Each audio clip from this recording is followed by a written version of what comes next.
कमलीपूर नावाचं एक गाव होतं. कमलीपूर गावकरी प्रत्येक वेळी हसी खुशी प्रत्येक वेळ घालवत असायचे. त्यांना गावामध्ये कोणत्याही प्रकारची कमी नव्हती. काही दिवसापासून गावात काहीच आयोजन झालं नाहीये. आपल्याला काहीतरी करायलाच हवं. असं काय करायचं ज्याच्यामुळे गावामध्ये रौनक येईल? ते बघ, तिकडे रौनक भैया आले. ते लहानपणी शहरामध्ये पळून गेले होते, ताकी मोठा माणूस बनू शकतो. चल जाऊन विचारूया हे गावात का आलेत. दोघेही मिळून रौनक जवळ जातात आणि त्याला एक वेगळ्याही अवस्थामध्ये तिथे बघतात. हातामध्ये एक गाठोडा असलेलं पोतं, सोबत बायको आणि 2 छोटी छोटी मुलं. ते दोघेही आश्चर्य व्यक्त करून त्या रौनकला विचारतात, तू तर तोच रौनक आहेस ना, जो लहानपणी गावातून पळून गेला होता? हा मोठे भैया, मी तोच आहे जो लहानपणी पळून गेलो होतो. आम्ही जेव्हा लहान होतो तेव्हा आमचे आई वडील तुझ्या नावाला आम्हाला ताने देत असायचे की तू अभ्यास आणि खेळकुदामध्ये दोन्हीमध्ये चांगला आहेस. पण आज ही दशा तुझी कस काय झाली? ही बरोबर वेळ नाहीये भाऊ बोलायची. माझी बायको आणि पोरं खूप दिवसापासून उपाशी आहेत. आम्ही 400 किलोमीटर गावातून पायी चालत आलेलो आहे. होत असेल तर 2 वेळेचा अनाजच द्या मला खायला. मी ते तुम्हाला वापस करेल. तू तुझ्या जुन्या घरी जा. आणि राहिली गोष्ट जेवणाची आणि अनाजची, तर त्याची चिंता नको करू. मी सरपंचाला सांगून तुझ्या घरी जेवण पोचवून देईल. खूप मेहरबानी होईल मोठे भाऊ. रौनक त्यांच्यासोबत बोलणं करून त्याच्या जुन्या घरी, म्हणजे पूर्णपणे कबाड झालेला आहे, तिथे तो जातो. अहो, तुम्ही आम्हाला सांगितलं का नाही की आपण शहरामधून गावाकडे का आलोयत आणि आपली मदत कधीपर्यंत करणार हे गावकरी? आपल्याला काही ना काहीतरी करावंच लागेल ना. मी त्यांना काय सांगू? की हे सांगू की शहरामध्ये खूप कर्ज झाल्यामुळे आपण तिथून पळून आलोय? जे आपल्याला 2 वेळचं जेवण मिळत आहे ते सुद्धा नसतं मिळालं. बरोबर बोललात तुम्ही. चांगलं हेच आहे की तुम्ही कुणाला काहीच बोलू नका.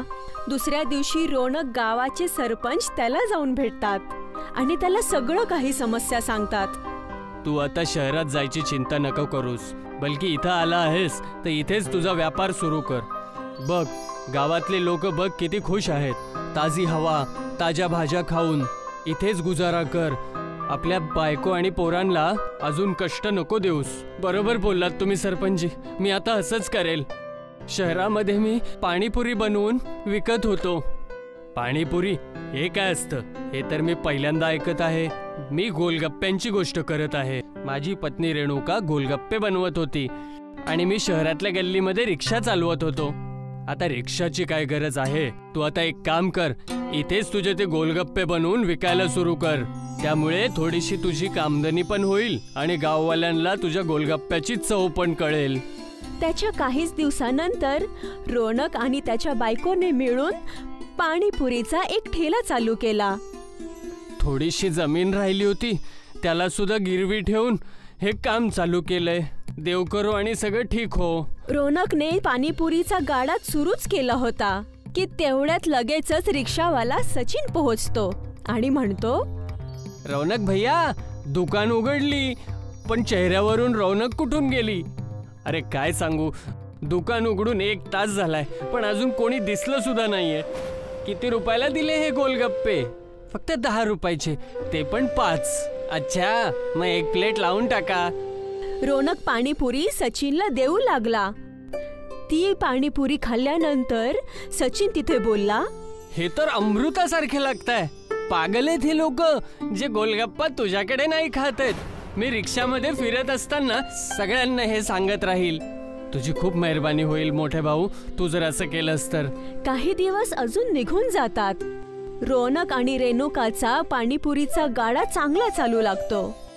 तेव्हा सरपंचजी त्याला भेटतात आणि म्हणतात, माहितीये तुला रौनक, मी तुला आज माझ्या घरी का बोलवलंय? काय सरपंचजी? मी तर तेच विचार करतोय. तुझे गोलगप्पे खूप प्रसिद्ध आहे. माझी इच्छा आहे की तू खूप सारे गोलगप्पे बनव आणि आसपासच्या गावामध्ये त्यांना विकून लोकांना खाऊ घालून माझ्यासोबत येणाऱ्या मतदानामध्ये त्यांना प्रचार करून टाक. तुम्ही माझ्या परिवाराची मदत तेव्हा केली होती जेव्हा मी बेघर होऊन शहरातून आलो होतो. तुमच्यासाठी मी हे जरूर करेल. पण आपल्याकडे पैसे कुठून येणार आणि आपण एवढे सगळे पाणीपुरी बनवणार कशी?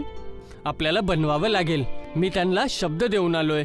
आपल्याला आपलं थोडंसं शेत विकावं लागेल. त्याला तर पहिल्यापासूनच गिरवी ठेवलं आहे. कमावून नवीन घेऊ, त्याची चिंता नको करूस.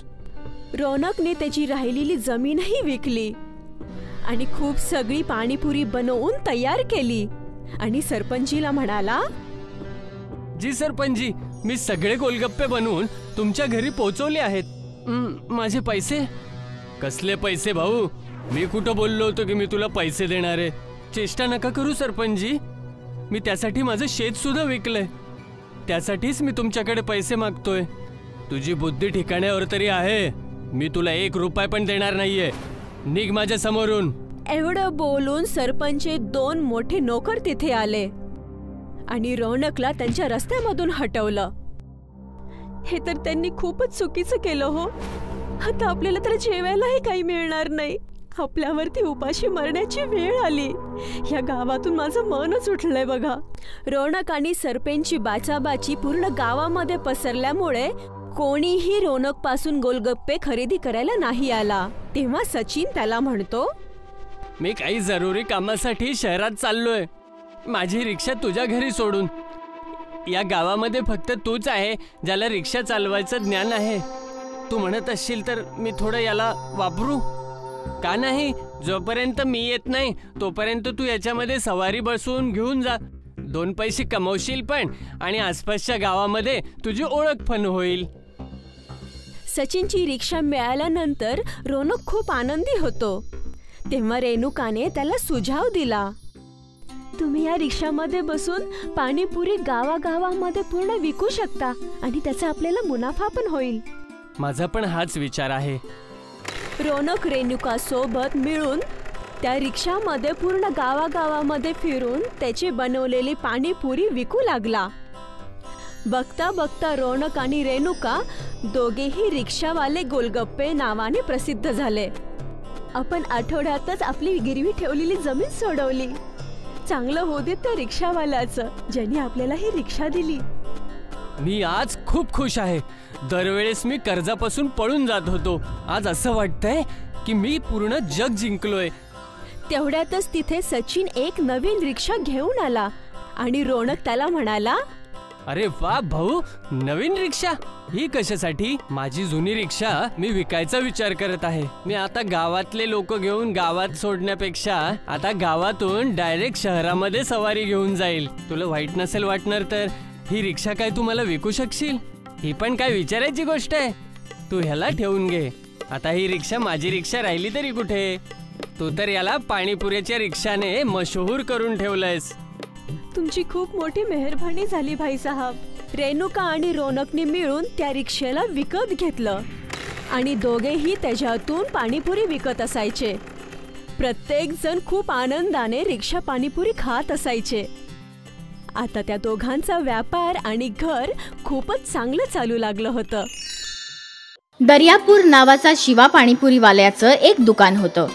शिवाची पाणीपुरी फार मस्त होती आणि भावही परवडणारा होता, फक्त 10 रुपये. यामुळे शिवाची पाणीपुरी खूप विकली जायची. दादा, आम्हाला तिखट पाणीपुरी बनवा.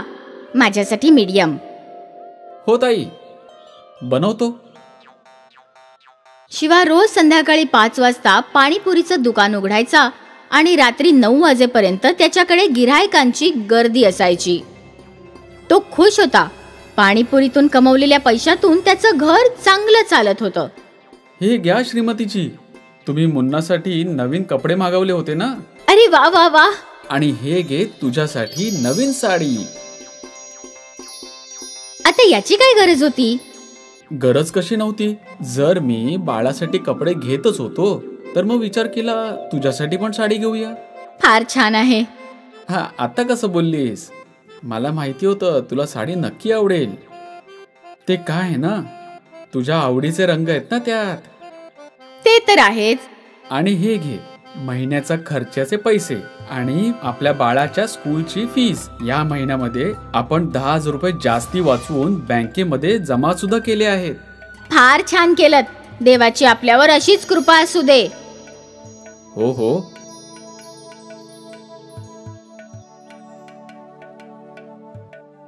बाबा बाबा, काय तुम्ही मला कपडे आणलेत? हो बाळा, हे बघ. थँक्यू बाबा. वा, तू तर खूपच चांगलं इंग्रजी बोलतोस. हे मला माझ्या नव्या मैत्रिणीने शिकवलंय. अच्छा, नवीन मित्र. कोणी मुलगी आहे का? मुलगी नाही, आजी आहे, आजी. आणि काय काय शिकवलंय? खूप काही. आजी मला फार छान छान गोष्टीही सांगतात. वा, छान. कधी कधी तुझ्या आजीला आपल्या घरी पण बोलव. पुढल्या वेळेस मी नक्की आणेन. ठीक आहे बाळा.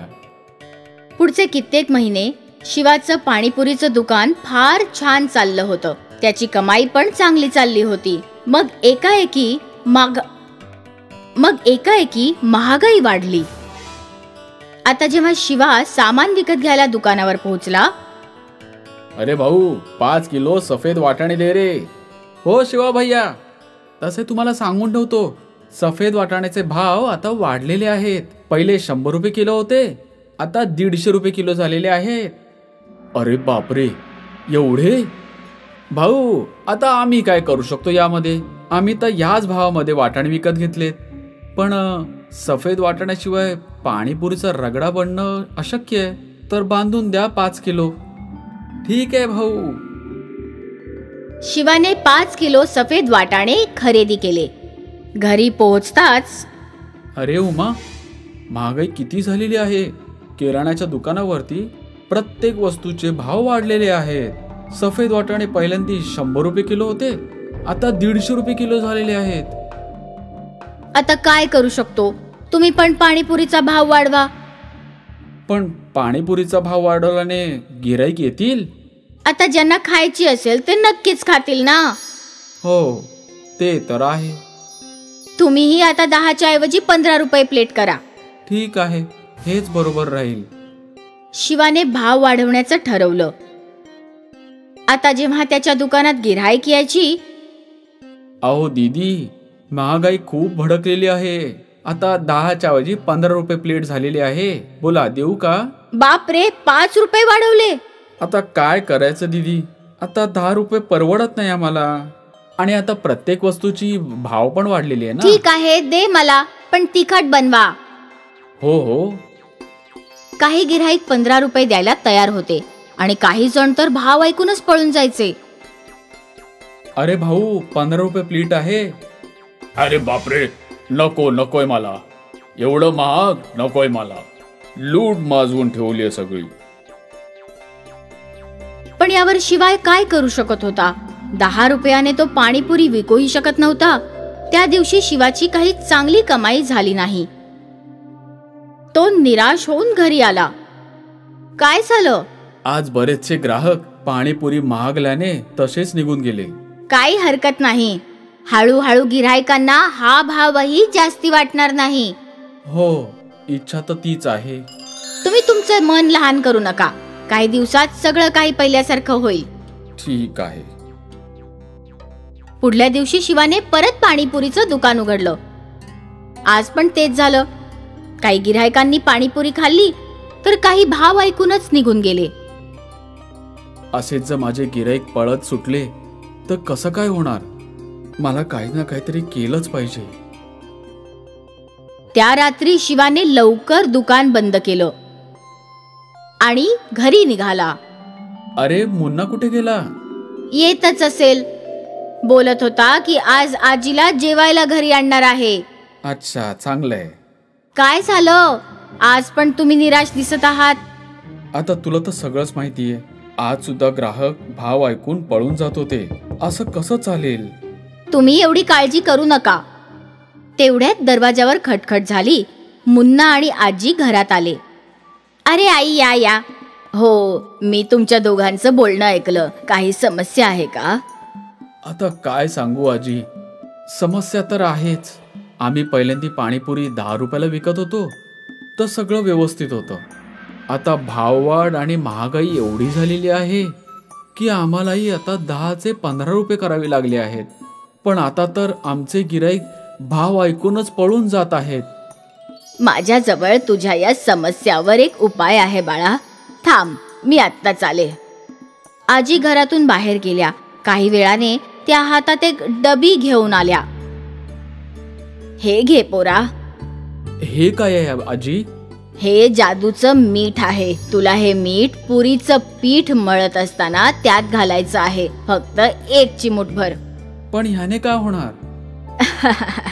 घालून तर बघ पोरा. शिवाने ते मीठ घेतलं आणि सरळ स्वयंपाक घरात गेला. त्याने पीठ मळायला सुरुवात केली आणि त्या पिठात त्याने चिमूटभर जादूचं मीठ घातलं. आता तरी काहीच झालेलं नाही आजी. बघत जा पोरा. शिवाने पिठाच्या पुऱ्या बनवल्या. जेव्हा त्याने त्या पुऱ्या तेलात टाकल्या तेव्हा त्या पुऱ्यांचे रंग बदलू लागले. एक पुरी लाल झाली तर एक हिरवी, एक निळी तर एक पिवळी. हे काय? हीच तर जादू आहे पोरा. हे जादूचं मीठ कधी संपणार नाही. अशा रंगीत पाणीपुरीचे कोणीही आनंदाने जास्त पैसे देईल. हो आजी, धन्यवाद. तुमचे खूप खूप आभार. तुम्ही तर माझी सगळी समस्या सोडवून टाकलीत.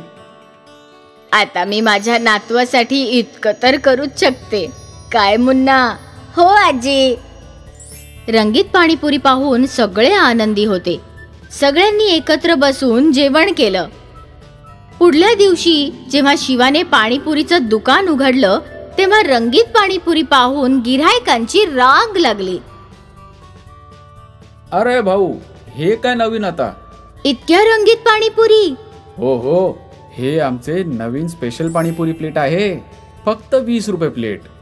शिवा आपल्या गिऱ्हाईकांना रंगीत पाणीपुरी खायला देऊ लागला. रंगाप्रमाणे पुऱ्यांची चवही वेगळी होती. मजा आली. पहिल्यांदा अशी वेगळी पाणीपुरी खाल्लीये मी. धन्यवाद. जोही शिवाची रंगीत पाणीपुरी खायचा तो कौतुक केल्याशिवाय जात नव्हता. पुन्हा एकदा शिवाचा पाणीपुरीचा व्यवसाय जोमात चालू होता. यावेळेस त्याचे गिऱ्हाईक आणि फायदा दोन्ही वाढले होते. रंगीत पाणीपुरीमुळे शिवाची कमाई बरीच वाढली होती. त्याने मोठं नवीन घर विकत घेतलं. रंगीत पाणीपुरीने शिवाचं नशीबच बदललं. खटमलपूर नावाच्या गावामध्ये महेश त्याची बायको रूपासोबत राहत होता. बघायला गेलं तर महेश एक शिकलेला व्यक्ती होता.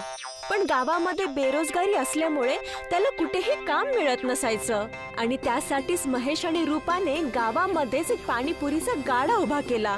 पूर्ण गावामधली लोक तिथं पाणीपुरी खायला खूप आनंदाने येत असायचे. खटमलपूर गाव शहराच्या जवळ असल्यामुळे गावकऱ्यांना शहरातला पिझ्झा आणि बर्गर खूप जास्त आवडू लागला होता आणि त्यामुळे पाणीपुरीची विक्री कमी झाली आणि महेश आणि रूपा निराश होऊन विचार करू लागले. बघितलं रूपा, आज पण आपला व्यापार काही खास नाही होत आहे. मला तर भीती वाटते की आपण रस्त्यावर नाही यावं. यामध्ये घाबरायची काहीच गरज नाहीये. जर आज आपला फायदा होत आहे तर उद्या आपल्याला थोडासा तोटा सहनच करावा लागेल. हा तर नियमच आहे ना हो. जर आपण असं केलं तर शहरातले पिझ्झा आणि बर्गर बनवून विकूया. यामुळे आपली कमाई पण चांगली होणार आणि आपण काहीतरी नवीन करू शकतो. महेशने जेव्हा रूपा सोबत दुसऱ्या व्यापाराबद्दल बात छेडली तेव्हा रूपा रागाने बोलली, आपल्याला दुसरं काहीच नाही करायचं हो. पहिल्यांदाच तुम्ही दुधाचा व्यापार करायला सुरुवात केली होती आणि तो बंद पडला. आपण कितीतरी वर्ष त्याचं कर्ज भरत होतो आणि आता दुसरा तमाशा नकोय मला. अच्छा ठीक आहे, तू जशी म्हणशील तशी. बघ ग्राहक आलेत, यांना 2 पाणीपुरी खाऊ घाल. मी बाकीचे सामान घेऊन येतो.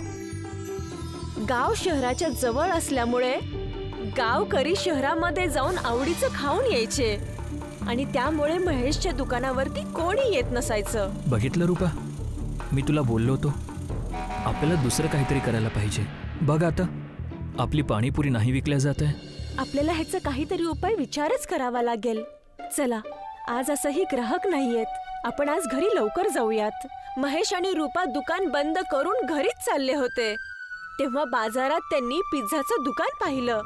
दुकानामध्ये कोणीच नव्हतं आणि हे पाहून दोघंजण पिझ्झाच्या दुकानात गेले. पिझ्झाच्या दुकानावरती दीपक आणि त्याची बायको नीलम दुकान चालत नसल्यामुळे मासे मारत बसले होते आणि हे पाहून महेश दीपकला बोलला, काय झालं दीपक भाऊ, एकटे आहात?